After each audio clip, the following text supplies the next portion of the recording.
मोर प्रिय बंधु माने कुंभ मेला पुणी एमिति किछि चमत्कार आउ किछि दुर्घटना घटना घटिबो नाही एपरि तो होई परिबो नाही जेउठारे कि एई थर कुंभ मेलारे प्रथम दिनरु कोटी कोटी लोक स्नान करी रेकर्ड करिथिबा बेले सेठारे 3600 किछि एपरि लोक थिले जेउ माने कि मेलारे निखोज होई जाइथिले।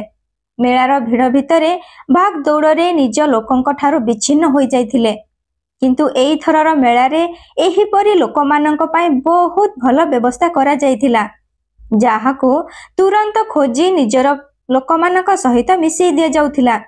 जेते भी लोक निज लोकमानंक ठारू विच्छिन्न रहिथिले तांको निज परिवार लोकंक पाखको फेराई दिया जाइथिला किंतु बंधु माने समस्तंक भाग्यरे तो यह संभवपर होई पारे नाही किंतु किछि एपरि लोक मध्य थिले जेउ माने कि कुंभ मेलारे निज लोकमानंक ठारू विच्छिन्न हेबा परे आ निज लोकमानंक सहित साक्षात होई पारि नाही। ठीक एही परि ही गोटिए घटना घटी जाइथिला पूर्व कुंभ मेला माने 2013 मसीहारे प्रयागराज रे होइथिबा कुंभ मेलारे जणे 11 वर्ष बयसर झियोटीए निज बापा मांक ठारू सब दिन पय विच्छिन्न होई जाउछि किंतु बंधु माने एहा चमत्कार ही थिला कि 12 वर्ष परे एबे जेउ कुंभ मेला थिला से कुंभरे निज बापा मां को से सेही स्थान रे मिली जाउछि जेउठारे कि तार बापा मां ताकू हजै देथिले।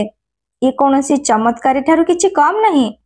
12 वर्ष परे से झियोटी निज बापा मां को तो मिली जाउछि सत किंतु ए 12 वर्ष भितरे ता सहित बहुत किछि घटना घटी जाइछि आउ से एमिति लोक मानक हाथ रे फसी जाउछि जाहाकू सुनिबा परे ता बापा मांकर हृदय फाटी जाउछि।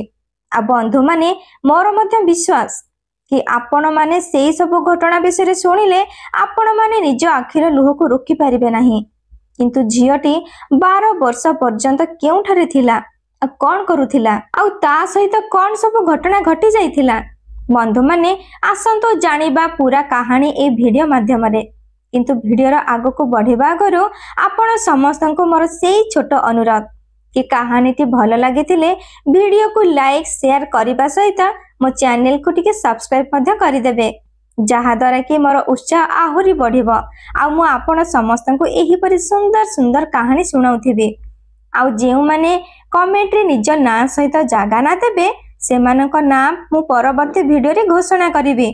ए कहानी टी को आरंभ रु शेष पर्यंत निश्चय सुनिबा को अनुरोध करूची। बंधु माने ए कहानी टी हेउची 2013 मसीहार गुजरात रो गोटे परिवार जहा कि बहुत गरीब परिवार थिला और से परिवार रे मां बापा सहित दुईटी छुआ मध्य रहुथिले। पूरा परिवार ट्रेन रे बसी 2013 रे उत्तर प्रदेश रो प्रयागराज रे जेउ कुंभ मेला लागिथिला सेठाकू सेमाने स्नान करबाकू जाउछंती। एबे सेमाने संध्या समय रे पहुंची जाउछंती आ मेला बाहरे जेउ तंबू सब टणा जाइथिला सेठारे सेमानकू किछि विश्राम करिया पय जागा मिली जाउछि आ सेठारे सेमाने तांकर रातिटी को बिताई देउछंती आ सकाळ हेला परे सेमाने निष्पत्ति नेले कि गंगा जमुना नदी जेउठारे कि गंगा जमुना सरस्वतींकर संगम स्थल रहिछि सेठारे जाई स्नान करिबा तापरे किछि समय मेला रे बोली संध्या समय रे ट्रेन रे घर को फेरी जिबा। बंधु माने ए थिला सेमानंक प्लान। जेउ युवक जनक थिले तांको ना होछि गंगाराम आ तांकर जेउ दुई छुआ थिले सेमानंक भितरु झियो जे कि 11 वर्ष बयसर थिला ता ना होछि बबिता 13 वर्ष बयसर पुओटी जहार ना होछि विवेक तांको स्त्री जहांको ना होछि शारदा।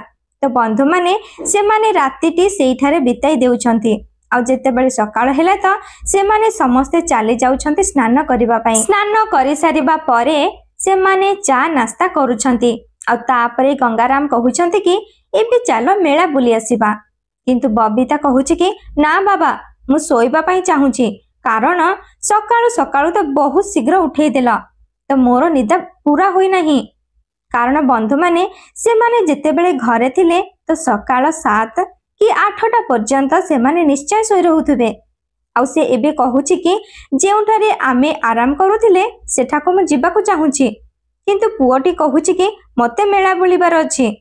से बुलिबा पई जिद्दी करूथिला तो झियोटी आराम करिबा पई जिद्दी धरि बसिथिला। एही परि भाबरे बंधु माने से भाई भौणी को भितरे झगड़ा हेउची କିନ୍ତୁ ବାପା ମା ଚାହୁଁଥିଲେ କି 12 ବର୍ଷ ପରେ ତ କୁମ୍ଭମେଳା ଆସୁଛି, ପୁଣି କେବେ ଆସିବ ଠିକ୍ ନାହିଁ, ଆଉ ଏତେ ଟଙ୍କା ମଧ୍ୟ ଖର୍ଚ୍ଚ କରି ଆସିଛୁ, ଯେତେବେଳେ କାହିଁକି ନା ମେଳା ବୁଲିଦେବା। ତ ସେମାନେ ବବିତାର କଥାକୁ ଏଡ଼ାଇ ଦେଇ କହୁଛନ୍ତି ହଁ ଆରାମ କରିବାକୁ ଯିବା କହି ବୁଲିବାରେ ଲାଗୁଛନ୍ତି। କିନ୍ତୁ ବବିତା ସେ ଜିଦି କରିବାରେ ଲାଗୁଛି, ଆଉ ଚାଲିବା ସମୟରେ ଅଟକି ଯାଉଛି, କହୁଛି କି ମତେ ଯିବାର ନାହିଁ, ମୋର ଯିବାର ନାହିଁ। ପୁଣି ଯେତେବେଳେ ତାର ବାପା ମା ଟିକେ ଦୂରକୁ ଚାଲି ଯାଉଛନ୍ତି ତ ସେ ପୁଣି ତାଙ୍କ ପଛେ ପଛେ ଦୌଡ଼ି ଯାଉଛି। ଏମିତି କରିବା ଭିତରେ ଗୋଟିଏ ଘଣ୍ଟାର ସମୟ ବିତି ଯାଉଛି। ହଜାର ହଜାର ଲୋକଙ୍କ ଭିଡ଼ ଭିତରେ ସେ 4 ଜଣ ମଧ୍ୟ ବୁଲୁଥିଲେ, କିନ୍ତୁ ବନ୍ଧୁମାନେ ସେମାନଙ୍କୁ ଏହା ଜଣାନଥିଲା କି ସେମାନଙ୍କ ପଛରେ ଏହିପରି 2 ଜଣ ଲୋକ ଲାଗିଛନ୍ତି, ଯେଉଁମାନେ ଛୁଆ ଚୋରି କାମ କରୁଥିଲେ ଆଉ ଝିଅମାନଙ୍କୁ ଉଠେଇ ନେବା କାମ ମଧ୍ୟ କରୁଥିଲେ। ସେମାନେ ଏହି ବିଷୟରେ ସମ୍ପୂର୍ଣ୍ଣ ଅଜ୍ଞାତ ଥିଲେ। ଗଙ୍ଗାରାମ ମଧ୍ୟ ଅଚିନ୍ତାରେ ମେଳାକୁ ଉପଭୋଗ କରୁଥିଲେ, କିନ୍ତୁ 5 ମିନିଟ ପରେ ସେ ଅନୁଭବ କଲେ କି ବୋଧହୁଏ ବବିତା କେଉଁଠାରେ ଅଟକି ଯାଇଛି, ଆଉ ଏଇଥର ସେ ଆମ ପାଖକୁ ଆସିନାହିଁ। ସେମାନେ ପଛକୁ ମୁହଁ ବୁଲାଇ ଦେଖିଲେ ତ ବବିତାର କିଛି ବି ଅତାପତା ନଥିଲା। ଏବେ ସେମାନେ ବବିତା ବବିତା କହି ଏପଟ ସେପଟ ଖୋଜିବାରେ ଲାଗୁଛନ୍ତି, କିନ୍ତୁ ବନ୍ଧୁମାନେ ସେ ସେଠାରୁ କେଉଁଠାରେ ନିଖୋଜ ହୋଇଯାଇଥିଲା। ସେମାନେ ଚିନ୍ତା କରୁଛନ୍ତି କି ବୋଧହୁଏ ସେ ତମ୍ବୁ ପାଖକୁ ଚାଲି ଯାଇଥିବ, କିନ୍ତୁ ସେ ତ ଏକା ତମ୍ବୁ ନିକଟକୁ ଯାଇପାରିବ ନାହିଁ, କାରଣ ତମ୍ବୁ ପାଖକୁ ଯେଉଁ ରାସ୍ତା ଥିଲା ତାହା ଅଙ୍କାବଙ୍କା ଥିଲା। ତଥାପି ସେମାନେ ତମ୍ବୁ ପାଖକୁ ଦୌଡ଼ି ଯାଇ ଏପାଖ ସେପାଖ ଖୋଜିବାରେ ଲାଗୁଛନ୍ତି, କିନ୍ତୁ ସେମାନେ ସେଠାରେ ମଧ୍ୟ ବବିତାକୁ ପାଇଲେ ନାହିଁ। ତାପରେ ନିଖୋଜ କେନ୍ଦ୍ରକୁ ଯାଇ କହୁଛନ୍ତି କି ମୋର ଏମିତି ଭାବରେ ଝିଅଟି, ତାର ନାଁ ହେଉଛି ବବିତା, ଆଉ ବୟସ ହେଉଛି 11 ବର୍ଷର, ବହୁତ ସୁନ୍ଦର ଝିଅଟି କେଉଁଠାରେ ନିଖୋଜ ହୋଇଯାଇଛି। ତ ସେଠାକାର ଲୋକମାନେ ମାଇକରେ ଆନାଉନ୍ସମେଣ୍ଟ କରୁଛନ୍ତି, କିନ୍ତୁ ସେମାନେ ମଧ୍ୟ ବବିତାକୁ ପାଉନାହାନ୍ତି। ମେଳାରେ ବହୁତ ଲୋକ ନିଖୋଜ ହେଉଥିଲେ ଆଉ ମିଳୁଥିଲେ ମଧ୍ୟ, କିନ୍ତୁ ବବିତା ସନ୍ଧ୍ୟା ସମୟ ହୋଇଗଲା ପଛେ ତାକୁ ସେମାନେ ଖୋଜି ଖୋଜି ପାଇଲେ ନାହିଁ। ଯେତେବେଳେ ପରଦିନ ମଧ୍ୟ ବବିତା ମିଳିଲା ନାହିଁ ତ ତାର ବାପା ମା, ଯେଉଁମାନେ କି ସନ୍ଧ୍ୟା ସମୟରେ ଟ୍ରେନରେ ଘରକୁ ଫେରିବାର କଥା ଥିଲା, କିନ୍ତୁ ସେମାନେ ଆଉ ଯାଇପାରୁନାହାନ୍ତି। ପରଦିନ ସେମାନେ ପୋଲିସ ଷ୍ଟେସନକୁ ଯାଉଛନ୍ତି ଆଉ ଝିଅର ନିଖୋଜ ହେବା ବିଷୟରେ ରିପୋର୍ଟ ଲେଖାଉଛନ୍ତି, ଆଉ ତାପରେ ପୋଲିସ ନିଜ କାମରେ ଲାଗି ଯାଉଛି। ଏବେ ବନ୍ଧୁମାନେ ପୋଲିସ ତ ଖୋଜିବା ପରେ ମଧ୍ୟ କିଛି ବି ତଥ୍ୟ ପାଇପାରିଲା ନାହିଁ। ଏପଟେ ବବିତାର ବାପା ମା ବହୁତ ବ୍ୟସ୍ତ ହୋଇପଡୁଥିଲେ। ଶାରଦା ଦେବୀଙ୍କର କାନ୍ଦି କାନ୍ଦି ଅବସ୍ଥା ବହୁତ ଖରାପ ଥିଲା, କିଛି ହେଲେ ବି ପତା ମିଳିଲା ନାହିଁ। ଏହିପରି ଭାବରେ ଗୋଟିଏ ସପ୍ତାହ ବିତି ଯାଉଛି, କିନ୍ତୁ ବବିତାର କିଛି ବି ଖୋଜ ଖବର ମିଳୁନାହିଁ। ପ୍ରକୃତରେ ସେ ଗଲା ତ କେଉଁଆଡେ ଗଲା। ତାପରେ ତାର ବାପା ମା ଭାଇ ହତାଶ ହୋଇ ଗୁଜୁରାଟ ନିଜ ଘରକୁ ଫେରି ଯାଉଛନ୍ତି, ଆଉ ପୋଲିସ ମାନେ ସେମାନେ ଯିବା ପୂର୍ବରୁ କହିଥିଲେ କି ଆପଣମାନେ ଯାଆନ୍ତୁ, ଯଦି କିଛି ବି ସୂଚନା ମିଳେ ତ ଆମେ ଆପଣଙ୍କୁ ଖବର ଦେଇଦେବୁ। ବନ୍ଧୁମାନେ ସେମାନଙ୍କ ପାଖରେ କିଛି ବି ଫଟୋ ନଥିଲା ଯାହାକି ସେ ଦେଇପାରିବେ କି ଇଏ ହେଉଛି ଆମ ଝିଅ, କାରଣ ତାଙ୍କ ପାଖରେ ତ ମୋବାଇଲ ବି ନଥିଲା। 2013 ମସିହାର ଘଟଣା ଥିଲା। ବବିତାର କେବଳ ଛୋଟ ବେଳର ଫଟୋ ଥିଲା। 2-3 ମାସ ପରେ ବବିତାର ବାପା ସେଇ ଫଟୋଟିକୁ ସାଙ୍ଗରେ ଆଣି ପୋଲିସ ଷ୍ଟେସନରେ ପହଞ୍ଚି ଯାଉଛନ୍ତି, କିନ୍ତୁ ବନ୍ଧୁମାନେ 11 ବର୍ଷ ବୟସର ଝିଅଟିର ନିଖୋଜ ବିଷୟରେ ସେଇ ଛୋଟ ବେଳର ଫଟୋରୁ ସେମାନେ ଭଲା କଣ ଜାଣିପାରିବେ। ସେଥିପାଇଁ ପୋଲିସ ମାନେ କହୁଛନ୍ତି କି ବର୍ତ୍ତମାନର ପରିସ୍ଥିତିରେ ଇ ତ ଆମର କୌଣସି କାମରେ ଆସିବ ନାହିଁ, ଆଉ ଆମେ ତ ଆମ କାମ କରୁଛୁ, କିନ୍ତୁ ଆପଣଙ୍କ ଝିଅର କିଛି ବି ଖବର ମିଳୁନାହିଁ, ଆଉ ଯେମିତି ହିଁ ମିଳିଯିବ ଆପଣଙ୍କୁ ସୂଚନା ଦିଆଯିବ। ଏବେ ଗଙ୍ଗାରାମ ଥକି ଯାଇ ନିରାଶ ହୋଇ ପୁଣି ଥରେ ଗୁଜୁରାଟକୁ ଫେରି ଯାଉଛନ୍ତି। ବନ୍ଧୁମାନେ ୟା ଭିତରେ 4 ବର୍ଷ ବିତି ଯାଉଛି, ଆଉ ୟା ଭିତରେ ଗଙ୍ଗାରାମ ବହୁତ ଥର ପୋଲିସ ଷ୍ଟେସନକୁ ଯାଇ ନିରାଶ ହୋଇ ଫେରି ଆସନ୍ତି। ଏବେ ସେ ସମ୍ପୂର୍ଣ୍ଣ ଭାବରେ ହାର ମାନି ଯାଇଥିଲେ। ଏବେ ସେ ବୁଝି ଯାଇଥିଲେ କି ତାଙ୍କ ଝିଅ ଆଉ ତାଙ୍କୁ ବିଲକୁଲ ବି ମିଳିବ ନାହିଁ। ପୁଣି ସେ ଯାଇ ନିଜର ଦୈନନ୍ଦିନ କାର୍ଯ୍ୟରେ ବ୍ୟସ୍ତ ରହିଯାଉଛନ୍ତି। ୟା ଭିତରେ 12 ବର୍ଷର ସମୟ ବିତି ଯାଇଥିଲା। 2013ରୁ 2025ର ସମୟ ଆସି ଯାଇଥିଲା। ସେଇ କୁମ୍ଭ ଯାତ୍ରାର ସମୟରୁ ଏବେ ମହାକୁମ୍ଭର ସମୟ ଆସି ଯାଉଛି। ଏବେ ବବିତାର ମା ଝିଅ କଥା ମନେ ପକାଇ ପକାଇ କାନ୍ଦିବାରେ ଲାଗୁଛନ୍ତି। ଏବେ ସେ ନିଜ ସ୍ୱାମୀଙ୍କୁ କହୁଛନ୍ତି କି ବବିତାର କଥା ବହୁତ ମନେ ପଡୁଛି, ଗୋଟିଏ ଥର ଚାଲ ଯିବା। ମୁଁ ସେଠାରେ ଗଙ୍ଗା ମାଙ୍କୁ ପଚାରିବି କି ପ୍ରକୃତରେ ଆମେ ଏପରି କେଉଁ ପାପ କାମ କରିଥିଲୁ ଯେ ସେ ମୋ ଠାରୁ ମୋ ଝିଅକୁ ଛଡାଇ ନେଲେ। किंतु गंगाराम जेतेबेले ए कथा शुणुछंती त से मना करे कहउछंती कि मु राण खाइछि कि मु आ पुनर्बार कुंभ को जीवी नहीं। से कुंभ को जीवा द्वारा आम ठारू आम झियो विच्छिन्न होई गला। किंतु एबे बबितार माँ जिदी धरी कहउछंती कि ना मु जेमिति भी हेले सेटा को जीवी आ तुमे जदी न जाओ तेबे मु निजे एका ही चली जेबी आ तुमे जेमिति झियो को हराइछ ठीक सेही परि मते भी हराई बसिबो। एबे से चिंतारे पड़ी जाउछंती आ कहउछंती कि ठीक कथा कहूछि जदी इए एकाके जीव तो जणा नहीं केउ आड़े चली जीव। एबे से माने निष्पत्ति नहीं पुणी थरे समस्ते मिसी से महाकुंभ मेला को चली जाउछंती। एबे विवेक तो 25 वर्ष बयसर होई सारिथिला तो से एबे हैदराबाद रा कोनोसी गोटे कंपनी रे रही काम करूथिला। से भी कहूछि कि हो ठीक अछि मु किछि पैसा तुम पाखको पठाउछि। तापरे से माने ट्रेन रे बसी महाकुंभ मेला रे जाई पहुंची जाउछंती।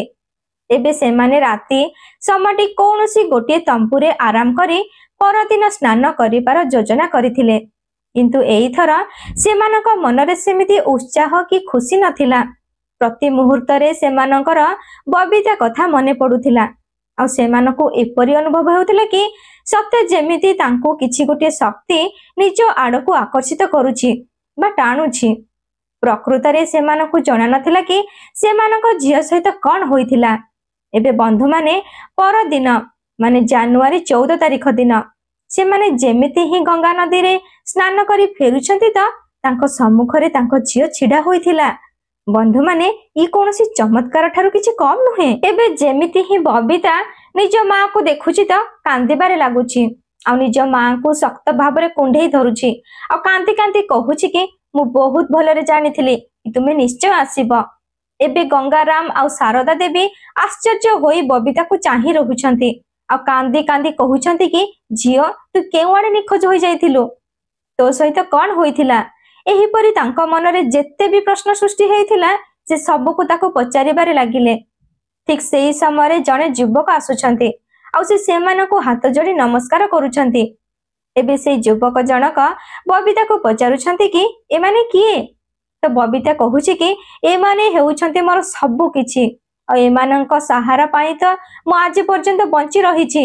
एबे गंगाराम आ शारदा देवी विवेक को फोन करी जणेबार निष्पत्ति नेउछंती।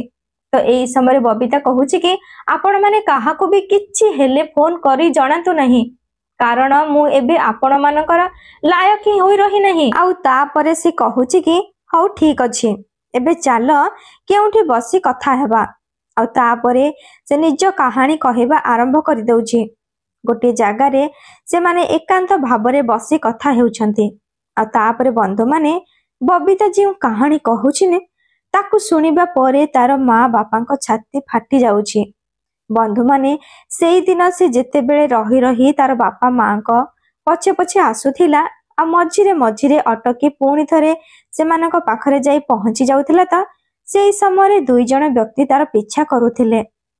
आउ जेते बेले से माने देखुछंती कि झियोटी एई कथा को नै जिद्दी करूछि त से माने ता पाखको जाउछंती आ कहउछंती कि चलो तुमको आराम करबा को हेबो आउ जेउठारे तुमरो बैग आउ जिनिस अछि सेठारे आमर मध्य अछि तो आमे सेठा को जाउछु तो चलो तुमे भी सेठारे सोई जिवो। एबे बंधु माने बबिता सेमानंक कथा को विश्वास करि नउछि आ तापरे से सेमानंक सहित जिबा पई राजी होई जाउछि। किंतु से बिचारी कौन जानिछि कि से अजणा अपरिचय व्यक्ति दुई जण किए आ ता सहित कौन करबा को जाउछंती। से व्यक्ति दुई जण बबिता को किछि केमिकल सुंघाइबा कारणरो से तार होश संपूर्ण रूपे हराई बसुछि। तापरे से माने ताको सेई स्थान को न नेई मेला बाहर को नहीं जाउछंती। आ मेला बाहरे प्रथमरो सेठारे गोटे कार छिडा होइथिला। से व्यक्ति दुई जण ताको नेई से गाड़ी भितरे बसी पडुछंती आ बबिता को अपहरण करि नेउछंती। तापरे ताको बिहार निया जाउछि आ सेठारु पुणी पश्चिम बंगाल निया जाउछि आ तापरे ता सहित जहा किछि भी होउछि बहुत खराब होउछि। तापरे से 11 वर्ष बयसर झियो सहित जहा किछि खराब काम करूछंती तो करूछंती ताकू नेई कोठारे बिक्री करि देउछंती जेउठारे कि से 6 वर्ष पर्यंत रहुछि। 2013 रु 2019 मसीहा पर्यंत से कठारे रहुची। एबे बंधु माने ताकू बेसिया काम करबाकू पड़ुची। आउ 6 वर्ष सेठारे रहिबा परे से माने ताकू दिल्ली पठेई देले। आ दिल्ली रे ताकू बंदी करी रखा जाउची। एबे ता सहित जहा किछि भी होउची ताहा वर्णना योग्य नुहे। दिल्ली रो कोठारे बबीता को रहिबार 4 वर्ष बीती जाउची। आउ से 4 वर्ष भितरे बबीतार जणे युवक सहित साक्षात हेउची। ता ना हेउची संजय, जे कि बिहार रो थिला। जे दिल्ली रो गोटे कंपनी रे काम करूथिला। आ तार कोठा को जिबा आसीबा थिला। एही समय तार बबीता सहित देखा ही जाउची। आ बबीतार रेगुलर कस्टमर बनी जाउची। सबुदिन जिबा आसीबा द्वारा से बबीता सहित कथाबार्ता हेउची। आ बबीतार कहानी सुनी से बहुत दुखी हेउची। तापरे से बबीता को से कोठा भीतरु बाहर को बाहर करबा पई चाहूची, कारण से बबीता को मने मने फल पाई बसिथिला। एपटे बबीता को बहुत कड़ा नजर सेठारे रखा जाइथिला। से जेते बेले भी जे कोनोसी काम रे बाहर को जाउथिला, केही ना केही ता सहित नजर रखिबा को जने युवक जाउथिले। संजय से युवकों को सहित देखा करूची आ कहूची कि भाई किछि पैसा नियो आ ए झियो को मो हाथ को दे दियंतु। तो से 5 लाख टंका मागुची, किंतु बंधु माने संजय पाखरे तो एते पैसा नहीं। से बे कहूची कि मो पाखरे एबे एते टंका नहीं, मु आपन को 1 लाख टंका दे परिबे, परे बाकी तक पैसा मु आपन को दे देबे। कथाबार्ता हेबा द्वारा 2 लाख टंका रे कथा समाधान हेला। संजय बबीता को से कोठा घरु लुचे नहीं जाउची। आ तापरे गोटे मंदिर को जाई 2 जण बाहागर होई जाउछन्ते। किछि दिन से माने से दिल्ली रे रहुछन्ते। आ किछि दिन परे संजय कविता को निज गां को नहीं जाउची। से माने 2 जण 2023 रे बाहागर होइथिले। आ 2023 रु 2025 भितरे संजय बहुत थर बबीता को कहिछि कि तार बापा मां को सहित साक्षात करे देबा पई। हेले बबीता किंतु बंधु माने से लोक लज्जा को डरी तार बापा मां को निकट को जीवा पई मना करि दिए, कारण से कहूथिला कि मो बापा मां तो मते मृत्यु बोली मानि नहीं थिबे। आउ एमिति रे भी मो जीवन तो नष्ट होई सारिछि। आउ एमिति अवस्था रे मो केमिति जाई परिबे। किंतु संजय ताको बुझाई कहे कि एथिरे तुमरो किछि भी दोष नाही। आउ जहा किछि भी हेइछि कि जहा किछि भी तमे करिछ ताहा तो तुमरो परिस्थिति ही सेमिति किछि थिला। किंतु बबीता तथापि निज बापा मां को देखा करबा को राजी हुए नाही।